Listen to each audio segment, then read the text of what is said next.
బ్రిటన్‌లో ఇప్పుడు కొత్త వ్యవహారాలు బయటకొస్తున్నాయి. పేట్రియాట్స్ దేశభక్తులు. ఇంతకుముందు భారతదేశపు స్వతంత్రాన్ని మింగేసినటువంటి బ్రిటిషోళ్ళు ఇప్పుడు తమ స్వతంత్రాన్ని పాకిస్తాన్‌కి కోల్పోయారు. ఆఫ్ఘనిస్తాన్‌కి కోల్పోయారు. టోటల్ ఇస్లామిక్ కంట్రీస్‌కి కోల్పోయారు.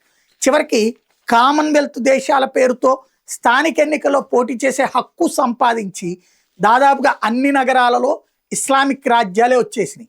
అక్కడ వాళ్ళకి హక్కులున్నాయి. కొత్తగా కేంద్ర ప్రభుత్వం ఇచ్చే డబ్బులతో కట్టే ఇళ్ళని ఎవరికి వాళ్ళో నిర్ణయం తీసుకునే అధికారం ఆ మేయర్లకి, ఆ కౌన్సిల్‌కి ఉంటుంది. అవన్నీ ఇప్పుడు ఈ ఇస్లామిస్టుల చేతిలో ఉన్నాయి.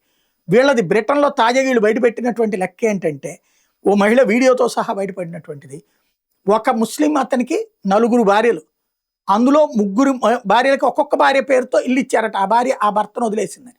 ఇంకొక భార్య ఆయనతోనే కలిసి ఉంటుంది కాబట్టి ఆయనకి ఇల్లు ఇచ్చాం కాబట్టి నీకు ఇవ్వలేదన్నారు. ఇప్పుడు నేను కూడా ఆయన వదిలేసాను, నాకు కూడా ఇల్లు ఇవ్వండి అని అంటుంది. ప్రతి మహిళకి ఒక ఇల్లు. అక్కడ బ్రిటన్‌లో ఇల్లు కొనుక్కోవాలంటే కోట్లకి కోట్ల కష్టం. ఆ డబ్బులు కట్టలేక అద్దెలకితో బ్రతుకుతున్నటువంటిది బ్రిటన్ పౌరులైతే, ఇలా చొరబడి శరణార్థులుగా వచ్చినోళ్ళు చక్కగా ఆ ప్రయోజనాలు కొట్టేస్తున్నారు.